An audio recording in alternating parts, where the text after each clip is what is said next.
Yeah, so Al just mentioned the title of my talk. It's a supervaluationist theory of causal indeterminacy. And so it's a work in progress, a topic that I've been interested in for a while now. And it's the observation that causal claims, and in particular causal models, may sometimes be affected with indeterminacy. And here are some first steps of how to approach that problem. And so the idea is that if you want to describe indeterminacy phenomena in a causal modeling framework, which is the background framework that I'm assuming here, then combining an interventionist approach with a supervaluationist theory might be able to, will help you address at least some of the problems that arise in this context. So here's the plan. I think many of you will be familiar, at least with the basic idea of Woodward's interventionism, but I'll just sketch the basic idea, and in particular I will highlight how interventionism can deal with multi-agent causal structures, because this is one of the structures that will be affected by indeterminacy phenomena. And then I'm going to present two causal structures that involve indeterminacy. I will argue that interventionism in its original form cannot capture them very well, and then I'm going to propose the approach that I call supervaluationist interventionism that hopefully will do better in this regard. So here's the very basic idea of interventionism. So interventionism uses causal models as the background framework, as the background theory, and so the idea is that you consider two variables, x and y, that occur in a directed causal graph, which consists of two elements, a set of vertices consisting of the variables that stand in causal relations to each other, and a set of directed edges connecting these vertices, and then x is defined as a direct cause of y if there is an intervention on x that makes a difference to y. And here's the simple causal structure, so you put 5 variables and there are directed edges between them, and so the representation is supposed to imply that in this structure z is a direct cause of x, because in the structure there are no causal intermediaries between z and x, and also you can say that w is causally relevant to x, but not a direct cause of x. And now I would like to focus on one particular version or one particular aspect of this theory, which is Woodward's definition of actual causation. So here the variables in these models, these represent several states of affairs. So the variable takes as its values many, at least 2, but possibly many concrete states of affairs. And now you can break this down to a definition of actual causation, which is a definition that explains what it means for a particular variable's taking a certain value to be a cause of another variable's taking a particular value. And Woodward says the following about this. So this is a long literal quote, and I'm going to read it to you, but then I'm going to explain to you what it means here. So x is an actual cause of y, or y equals y, if and only if the following two conditions are satisfied. Small x and small y are the actual values of the variables x and y. And for each directed path p from x to y, fixed by interventions, all direct causes zi of y that do not lie along p at some combination of values within their redundancy range. I'm going to explain to you what that means. And then determine whether for each path from x to y, and for each possible combination of values for the direct causes zi and y that are not on this route and that are in the redundancy range of zi, whether there is an intervention on x that will change the value of y. And 2, so this condition is satisfied if the answer to this question is yes for at least one root and possible combination of values within the redundancy range of zi.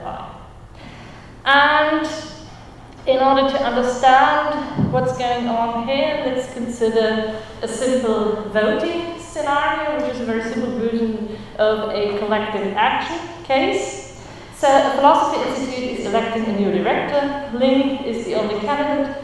5 faculty members are eligible to vote, and Ling will win the election if at least 3 of them vote for her. All faculty members vote for Ling, and she wins the election. And now you might wonder whether Peter, who's one of those faculty members, whether his vote was a cause of Ling's victory. And now if you approach this against a simple difference-making account of causation, the answer would be no. Because then you would say, okay, given that everybody else voted for Ling as well, his vote wouldn't have made a difference. However, that seems to be an unfortunate consequence, because in such scenarios, we want to say that everybody was vote of his victory, because otherwise the victory would be uncaused, because there's no relevant difference between the causes. And this rather complicated definition that Woodward gives provides a solution for this problem. So here's how it works.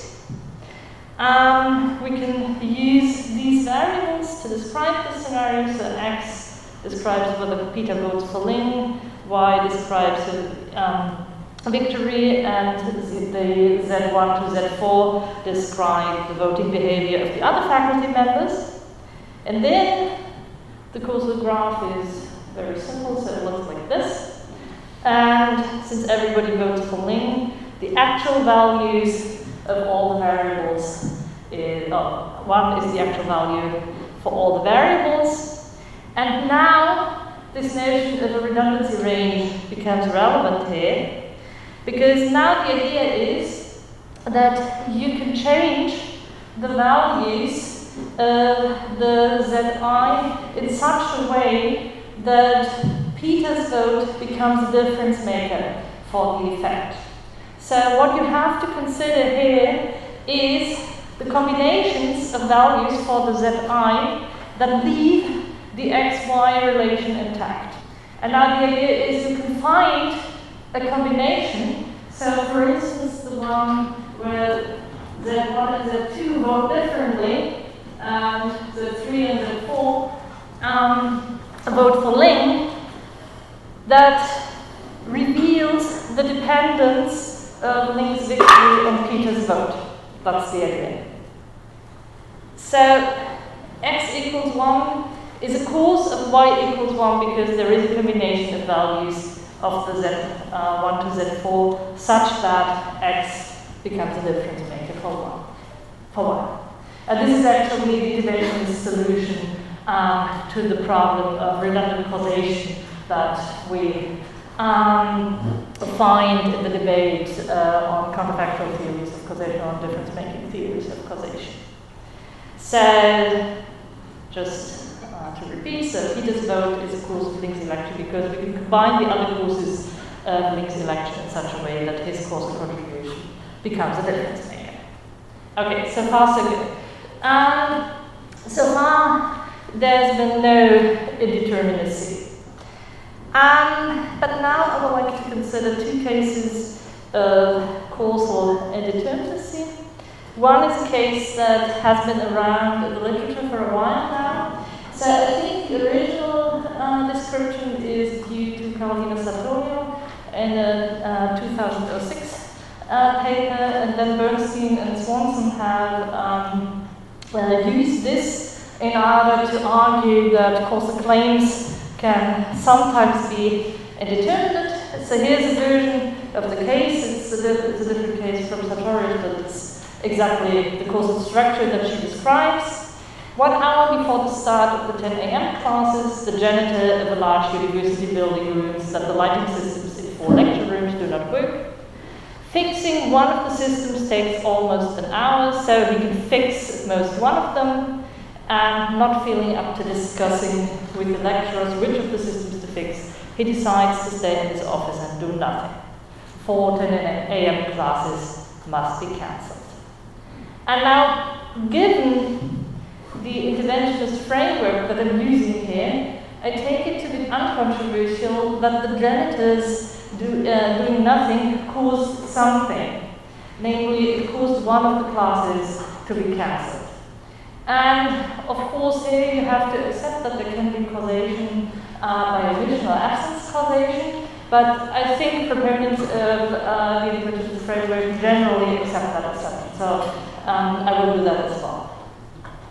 However, you might now wonder whether the janitors doing nothing was also a cause of Jane's decision to cancel her class. And now if you think that there must be a yes or no answer to this question, then you might first answer yes and see what happens. Because there's no relevant difference between the Jane's class and any of the other 3 classes, it seems that the janitors doing nothing caused all 4 classes to be cancelled. However, given that he could have fixed at most one of the systems, that is implausible.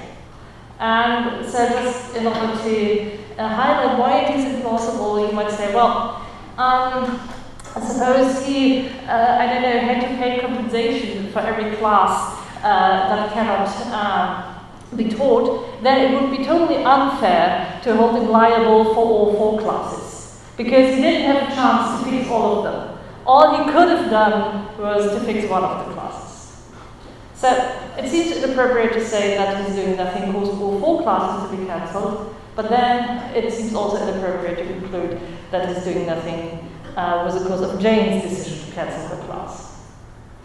Now, if you say no, then a similar thing arises, because then the janitors doing nothing did not cause any of the classes to be cancelled, but that directly contradicts the controversial claim that his doing nothing caused something.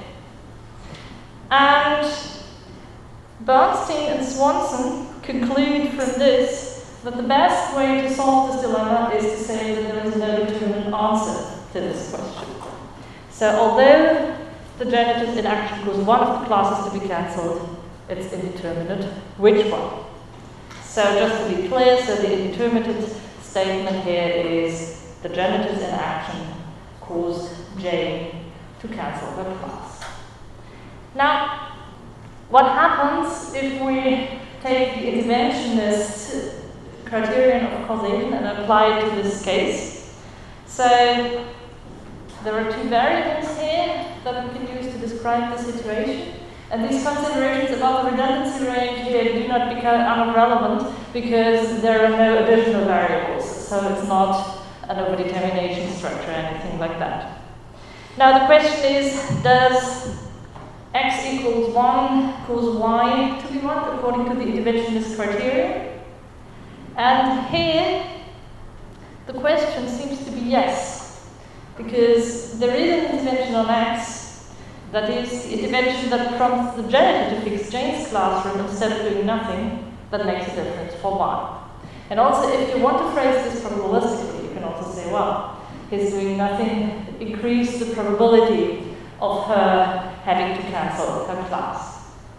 But this does not seem to be in line with Bernstein's and Swanson's argument to the effect that the causal relation is indeterminate. So there seems to be a problem. Now, let's turn to a very different case. And this is actually taken from the literature on collective action. In 2023, Susie flew to a conference venue and emitted 150 kilograms of CO2. In 2024, global warming exceeded the 1.5 degrees Celsius limit for the first time. And let's suppose both of these events are actual, so the second one is actual, and Susie is a fictional character, but she could be any one of us, probably. So, the question is, was Susie's flight in 2023 one of the causes that led to the missing of that goal in 2024? And now this is just a large-scale version of the voting scenario, basically. So what you have here is, if you apply a simple difference-making account to it, you would say, well, Susie's contribution was so small that it didn't make a difference to global climate change. So what you should do is you should try to find a combination of the values of the other variables or hypothetical variables that would reveal her contribution. The problem is that this cannot be done. So here's the thing. So suppose X describes Susie's behavior, Y the global warming, the missing of that goal in 2024, and then what you will find is a sororities-like structure. This is actually an argument that has been given by Christine Tiefensee, but also she relies on other people in doing so. So suppose that n CO2 molecules emitted at the end of 2023 were sufficient to miss the 1.5 degrees Celsius target in 2024. One could then start a sorority series by reducing the number of CO2 molecules emitted, and at some point the number of CO2 molecules emitted by the end of 2023 will no longer be sufficient to miss the 1.5 degrees Celsius target in 2024. However, there's no exact threshold that determines when this happens, but only a grey area. And now the problem is that for Susie's action to be a difference maker for the missing of the 1.5 degrees Celsius goal, one would have to find a hypothetical scenario in which her action makes a difference, but because this grey area is so large, she will never be a difference maker. But then, if she can never be a difference maker, then she doesn't count as causally relevant to the effect, according to the interventionist criteria. However, intuitively, we would want to say that her CO2 emissions did contribute causally to global warming. And so, for instance, if you understand this in terms of a process theory of causation, it follows immediately, because global warming is a physical process, if anything is, and then you might say, well, everyone who physically contributes to it is a cause of what's going on here. So here's a summary of my arguments so far. In the genitive scenario, I think there's reason to believe that the causal relation in question is indeterminate. However, the standard interventionist criterion implies that they occur determinately. In the flying to a conference scenario, there is reason to believe that the causal relation in question occurs determinately, but interventionism denies this. And now my hypothesis, or my hope, is that we can solve both problems by combining interventionism with supervaluationism. So supervaluationism was initially presented as a semantic theory to account for cases of semantic vagueness. So the ordinary cases that I think everybody knows, like being bald, being a heap of sand, etc. So the ones where you cannot define any determinate thresholds that will allow you to distinguish between, I don't know, a person being bald and his not being bald, or something being a heap of sand or not a heap of sand. And the idea is that vagueness can be explained in terms of precisification. So here's first an example of how this will go into the truth conditions for statements containing vague terms. So if you consider the statement Jimmy is bald, then according to this theory it's determinably true if it is true under all precisifications, determinably false if it is false under all precisifications, and indeterminate in all other cases. So if it's true under some precisifications and false under some precisifications. And now the question is, what are the precisifications? And as long as we consider semantic vagueness only, we can define or explain a semantic precisification as a specific admissible sharpening of a linguistic term. And this linguistic term will typically be a predicate. So in the boldness case, a precisification could have this form: a person with n has is not bold, a person with n minus 1 has is bold. And so we draw a specific border between being bold and being not bold here. And the only condition is that this border must not contradict what we semantically know about being bold. So the idea is that if we set n to 20, then this would violate the condition, because a person who has only 20 hairs left on their head is definitely bold. That's the idea.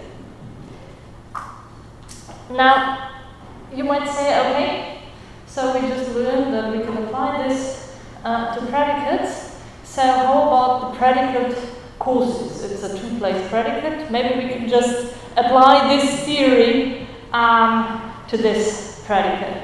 But that doesn't seem to solve anything with respect to the cases we've been considering.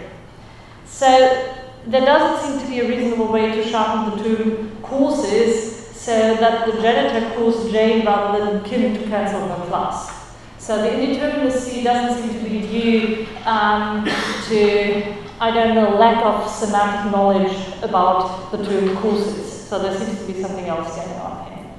And likewise, in the flying circumference case, there doesn't seem to be a reasonable way to sharpen the term causes so that Susan's flying circumference causes the 1.5 degrees Celsius goal to be missed. So we will need something else. And now Elizabeth Barnes and Robert Williams have recently argued that in addition, or prominently argued that in addition to semantic vagueness, there might be cases of metaphysical vagueness or metaphysical indeterminacy as well. And they work with the notion of metaphysical precisification, which is a precisificationally possible world, where a precisificationally possible world is defined as a world that does not determinately misrepresent reality. So here we've replaced does not determinately misrepresent the semantics of the predicate we're working with by a world that does not determinately misrepresent reality. That's the idea. And now the idea is to incorporate this notion of a version of it that I'm going to explain to you in a minute into the interventionist criterion of causation. So here's how it's supposed to work. So we presuppose Woodward's interventionist criterion of actual causation. And now we define x equals x as an actual cause of y equals y, if and only if the interventionist criterion is satisfied for all metaphysical precisifications of the interventions and the background conditions. X is not an actual cause of y if the criterion is not satisfied for any metaphysical precisification, and it's indeterminate whether x is the cause of y in all other cases. So if there is a precisification for which the criterion is satisfied and one for which it is not satisfied. And now here, of course, the crucial work is done by the metaphysical precisifications of the interventions and the background conditions. And so basically what we will have here is that the precisifications of the interventions will take care of the genitor cases, and the specifications of the background conditions will be used for the flying to a conference case. So let's first consider the specifications of the interventions. Now, a metaphysical specification of an intervention is a possible world that does not determinately misrepresent the state described by the alternative value of the intervened variable given the actual state of the world. So if we want to, precisify the result of an intervention, we cannot just take a description of the actual world, because the intervention, the result of the intervention is supposed to be a hypothetical scenario. So the idea is that in the genitive case, what we have to do here is we have to do the specification of this otherwise case. So a world in which the janitor fixes Jane's classroom rather than doing nothing is a metaphysical specification of an intervention on X. A world in which he turns into a wizard and fixes all classrooms within 3 seconds is not, because that would contradict the given the actual state of the world assumption. So it must still be in accordance with the laws of nature, etc. And if you apply this to the Susie's flying to the conference case, then a world in which Susie takes the train to the conference venue rather than flying is a metaphysical specification of an intervention on X, but a world in which she enters a rocket and flies to the moon is not. So, if you apply this to the genitive case, then you can consider 2 specifications of the interventions of X. One in which the genitive fixes Jane's classroom, another one where he fixes Kim's classroom, so Kim is one of the other lecturers.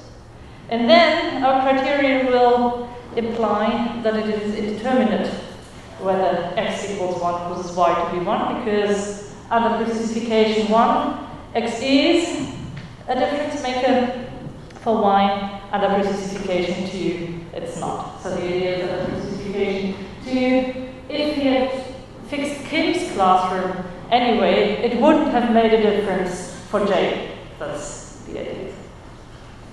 Okay, now let's quickly look at the metaphysical specifications of the background conditions. So the background conditions are describe the actual world.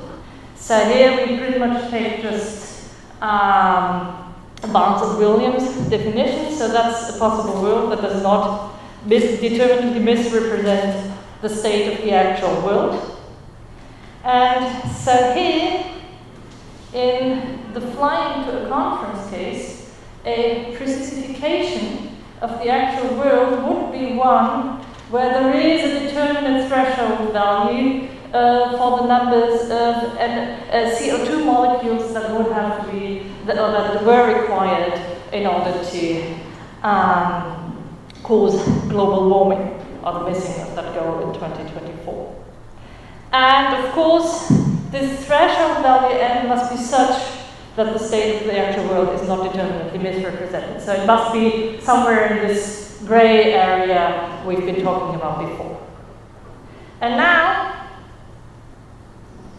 if you apply this to the flying to a conference case, then the result will be that x equals 1 determinately causes y equals 1, because X satisfies the interventionist criterion of actual causation for all specifications of the background conditions. Because as soon as you assume that there is a precise threshold value above which the CO2 emissions result in Y to be 1, then you can find a scenario in which X makes a difference to 1. So here you've sort of formally resolved eliminated the gray area, so to speak. Okay, so let me sum up. If discuss two types of causal structures involving indeterminacy, the janitor case and the flying to a conference case. And I think that standard interventionism yields problematic verdicts for both types of scenarios. And my hope and hypothesis is that supervaluationist interventionism is better equipped to handle them. Here are just two open questions. I've presented this as a case of metaphysical indeterminacy, but I will be happy to discuss whether this is really true. So it might still be a case of semantic indeterminacy, particularly the genitive case. I tend to think that it's not epistemic, but well, I think we should discuss this. And another open question is, so I started with causal graphs here, but I didn't really tell you how one would use causal graphs to describe these scenarios, because now you have these indeterminate relations, and that would also change something with respect to causal graphs. So you might think that you would now need multiple graphs to describe a scenario, or maybe we should introduce a new kind of causal error, so one modeling indeterminacy or something. But as I said, this is work in progress, but I'd be happy to discuss this. Okay, thank you.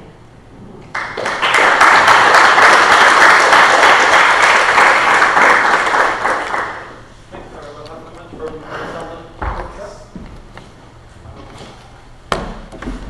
There's the microphone, if you want to use it. You have to push that to switch. Okay.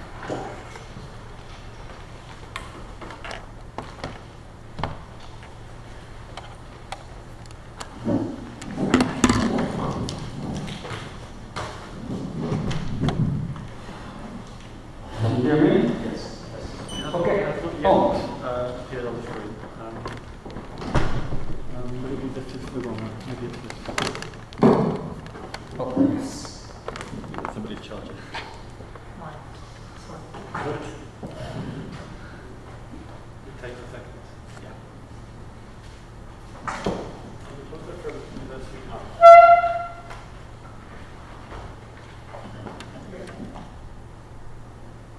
Okay, so first of all, thank you, Vera, for your talk. I'm going to say a couple of things. So first of all, let me just focus on what I take to be the more interesting of the two cases, which is the janitor case. I will assume Vera and other philosophers reading of the janitor case as a case of indeterminacy. So what I will be calling janitor is this. The janitor's inaction causes one class to be cancelled, though it is indeterminate which one. Vera's thesis is that we can model this this scenario by means of a combination of interventionism and metaphysical supervaluationism.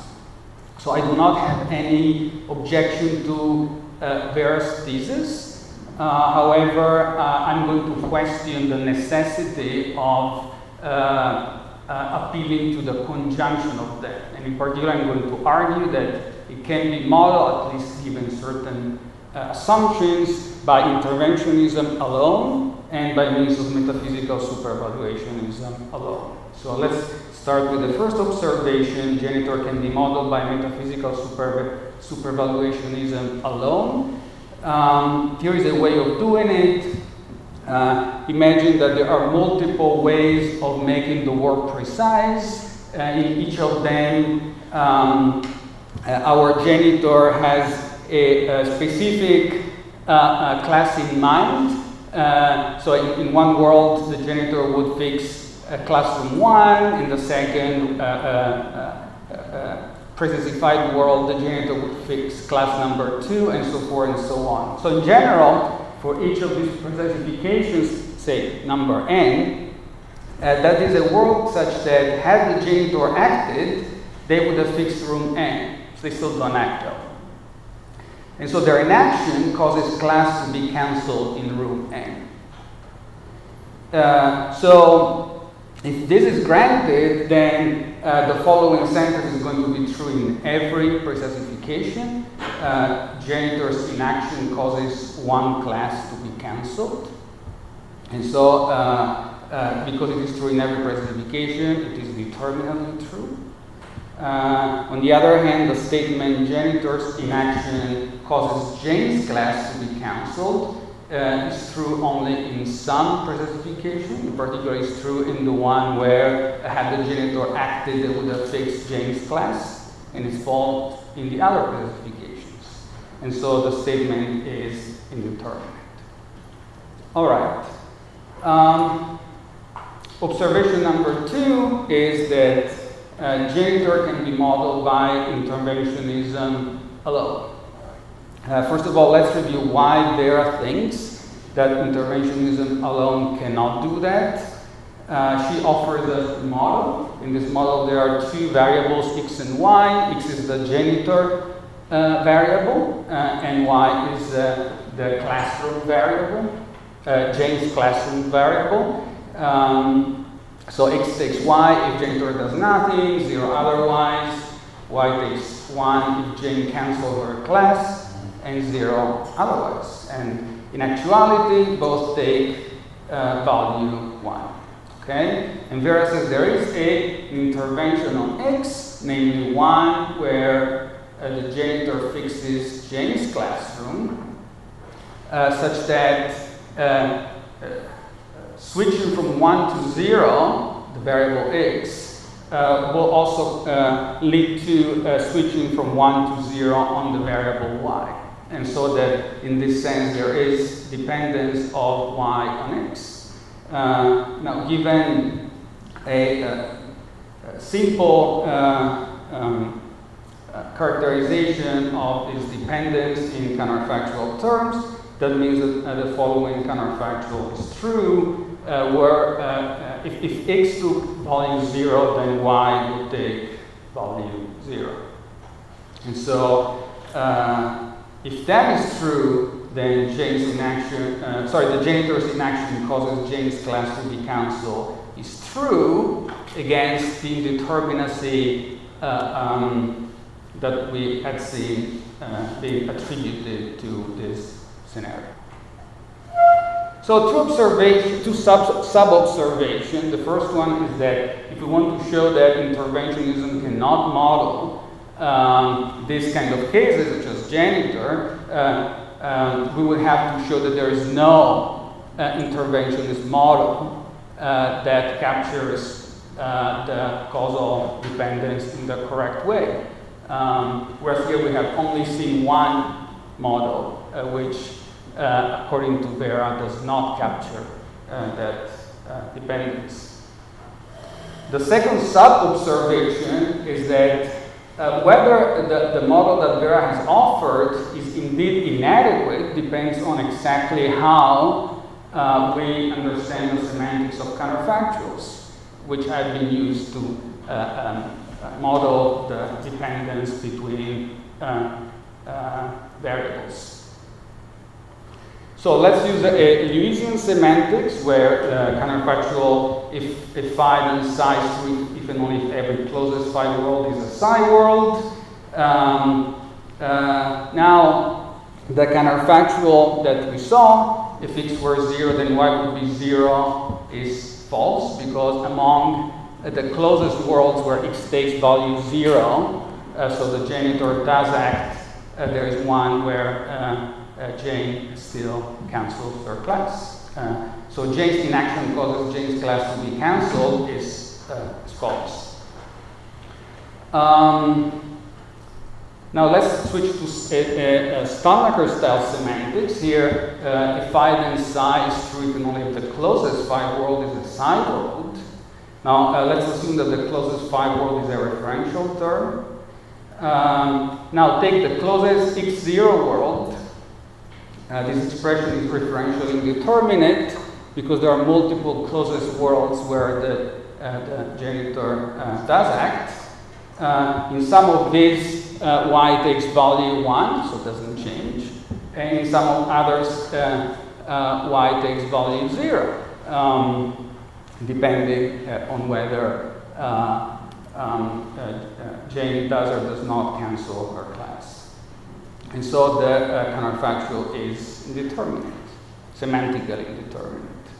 And so the statement Jane's inaction causes Jane's class to be cancelled is, after all, indeterminate. So neither semantics makes Jane's inaction causes Jane's class to be cancelled true. And in fact, the Stalnaker semantics makes it indeterminate consistently with Jane. And so my conclusion is that prima facie, we don't seem to have strong reasons for adopting both interventionism and supervaluationism to account for Jane. Although, of course, there may be other reasons whether conjunction has virtues that neither alone has. And that's it. Thank you.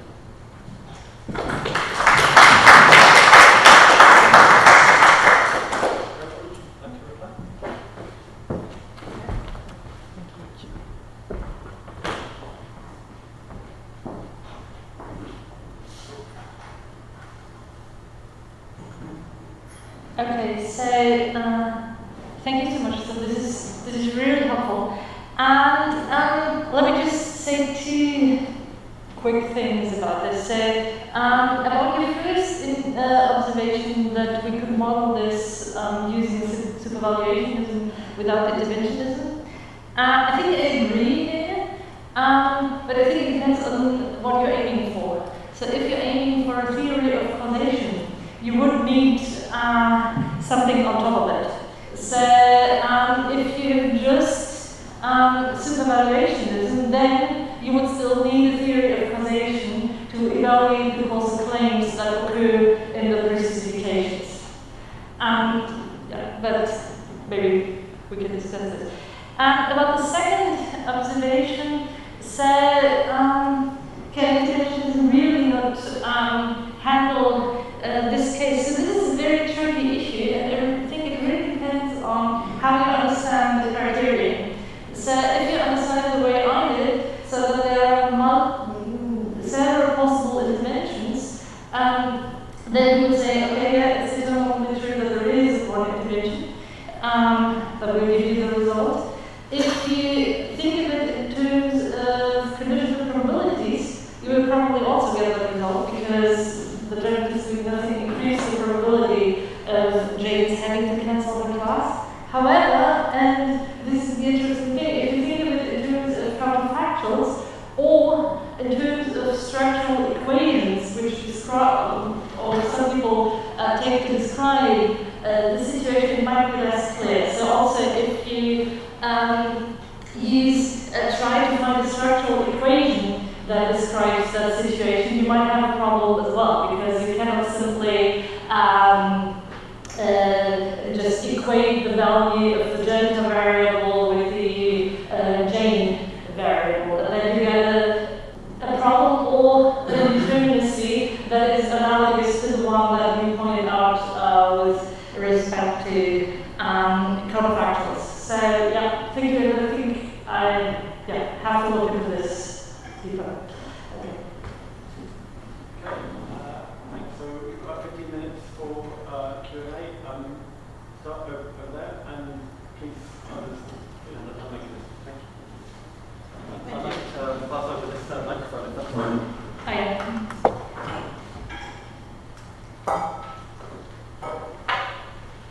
So switch my microphone off so you... okay. So my question is, how does your account differ from, and what does it add in addition to existing accounts of causation, according to which causation is contrasted, as defended by Hitchcock and Schaffer? So what the point of these accounts seems to be that whenever we assign actual causes to events like X is the cause of Y, what we actually are saying is that X rather than some X star is the cause of Y rather than some alternative. And what has been pointed out is that depending on how we specify this contrast class, the outcome regarding whether X is the cause of Y can differ, so we need to specify what our contrast is. And if we endorse the interventionist account, the sets of contrasts that we might pick from is naturally described as the set of alternative values of the target variables. Anyway, so your maneuver of classification starts very much looking like specifying the contrast classes. Yeah, very good, thank you. So, I agree. But I think that describing the genitive case in terms of contrast classes would sort of change the topic. So, we're not interested in the causal claim that reads the janitors doing nothing instead of fixing Jane's classroom caused Jane to cancel the class. And I think that statement would be different from and also have different truth conditions from the statement the janitors doing nothing caused Jane to cancel the class. And I think that the contrast class account cannot capture the first statement unless you think that the indeterminate statement always has to be translated into a statement, I don't know, involving contrast or something like that. And just very briefly, and I also think that finding contrasts won't help with the flying circumference case, because that seems to be a different sort of problem.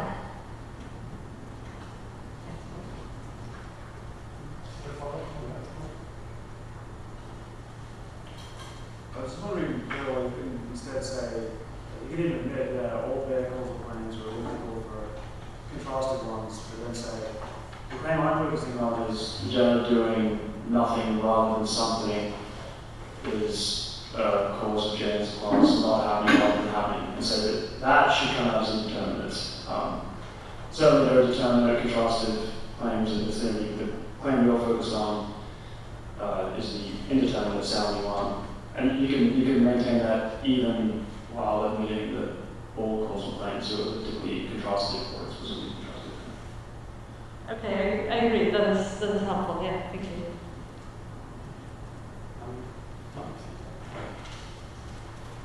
I have a question about the conference flight case. So you say that there's a gray area, and I just wondered. Is there? So here's why there might not be. I would think the reason that there's kind of a gray area is because there are all these other factors other than people emitting CO2 that lead to temperature rise or fall, and those can vary in lots of weird ways.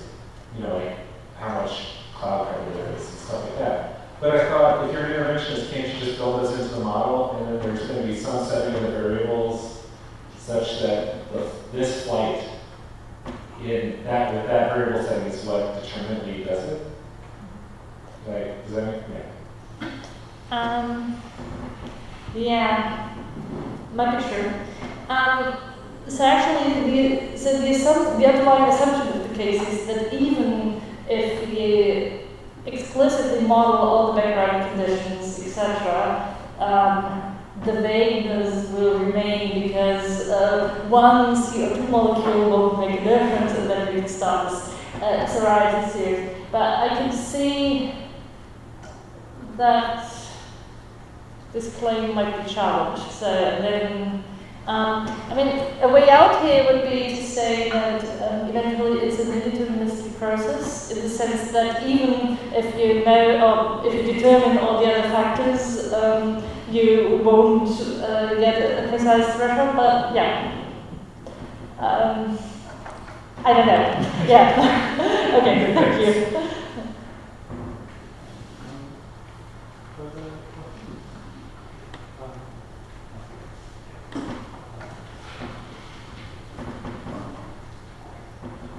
I think this is a follow-up on Mike's question.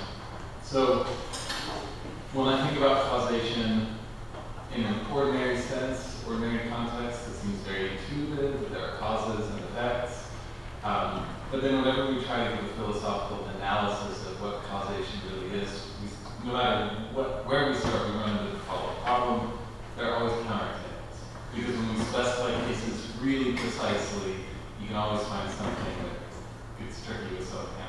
And so it's tempting to just say, oh, well, course we made a causal difference to the state of the world, whether it falls under our way of describing temperature. Like, of course it made a difference.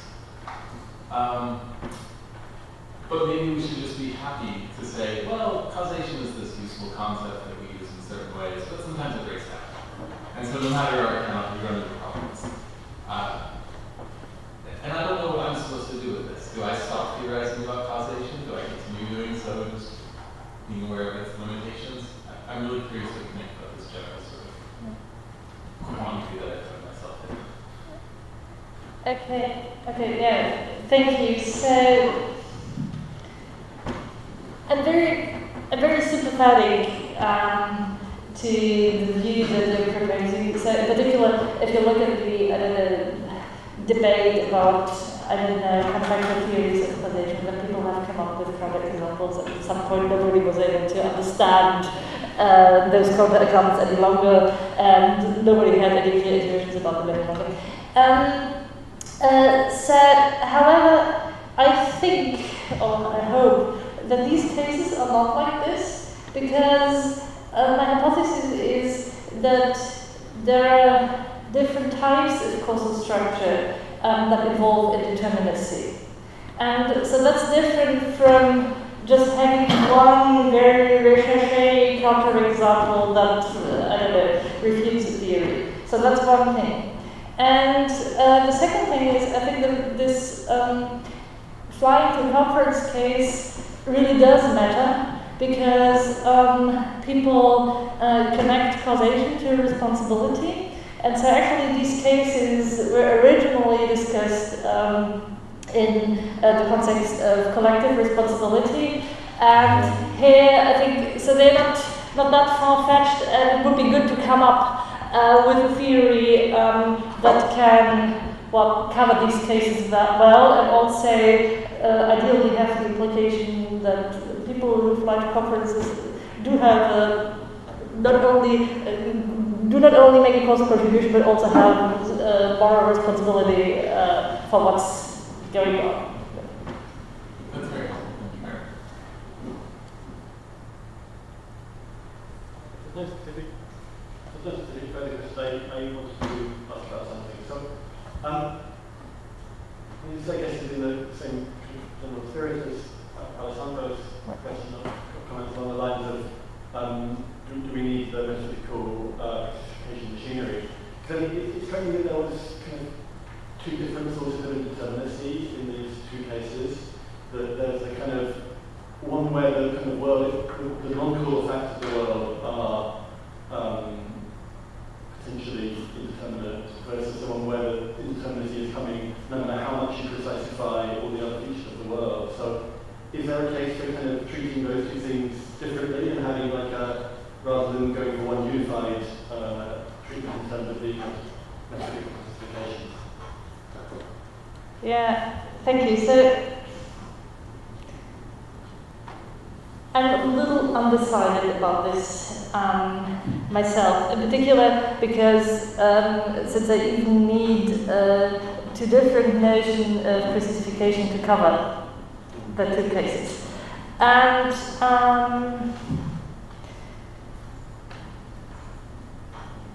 I still think so. If the machinery that I'm proposing is something like a template that you can use and plug in these various cases and it works reasonably well, then we will have gained some ground in the debate.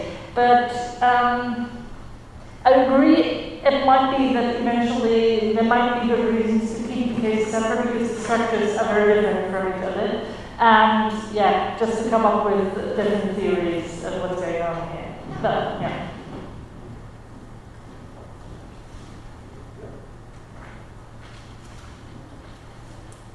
Hello.